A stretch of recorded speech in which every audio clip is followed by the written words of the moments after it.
டெல்லியில் போராடி வரும் கரப்பான்பூச்சி ஜனதா கட்சியினருக்கு ஆதரவாக ஜெர்மனி தலைநகர் பெர்லினில் நடைபெற்ற போராட்டம் இது. இதன் மூலம் ஜெர்மனியில் வாழும் இந்தியர்கள் பிரதமர் நரேந்திர மோடிக்கு சொல்ல வருவது என்ன? ஊடகங்களை கட்டுப்படுத்துவதை நிறுத்துங்கள். அனைவரும் சமூக ஊடகங்களில் இருக்கிறார்கள். உண்மையில் என்ன நடக்கிறது என்பதை அனைவரும் பார்க்கிறார்கள். கடந்த ஜூலை 20ஆம் தேதி டெல்லியில் நாடாளுமன்றம் நோக்கி பேரணி சென்றவர்கள் மீது காவல்துறை நடத்திய தடியடி ஜென்சிகளின் கரப்பான்பூச்சி புரட்சியை மேற்கத்திய நாடுகளை நோக்கியும் நகர்த்தியது. 10 வயது குழந்தையை கன்னத்தில் அறைந்தார்கள். போராட்டத்தில் ஈடுபட்ட இளம்பெண்களை பின்புறத்தில் தடியால் அடித்து பாலியல் ரீதியாக துன்புறுத்தினார்கள். பெர்லின் போராட்டத்தில் பங்கெடுத்தவர்களும் இந்திய கல்வி அமைச்சரின் ராஜினாமாவையே கோருகின்றனர். மத்திய கல்வித்துறை அமைச்சர் தர்மேந்திர பிரதான் பதவி விலக வேண்டும். எங்களுக்கு முன்பு இருந்த நாடே வேண்டும். எங்களுக்கு ஜனநாயகம் வேண்டும். அனைவருக்கும் சுதந்திரம் வேண்டும். அரசின் தோல்வியால் தங்கள் உயிரை மாய்த்துக் கொண்ட அனைத்து மாணவர்களின் குடும்பங்களுக்கும் இழப்பீடு வழங்க வேண்டும்.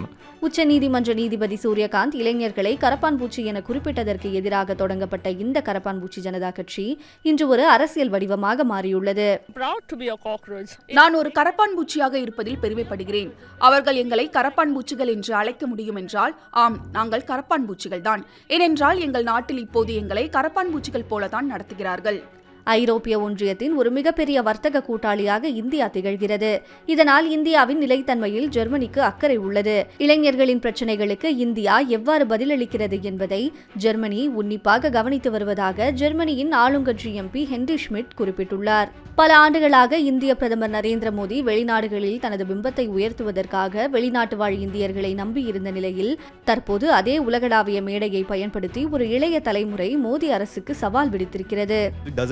நான் எங்கு இருக்கிறேன் என்பது முக்கியமல்ல, நான் இன்னும் இந்தியாவின் குடிமகன்தான்.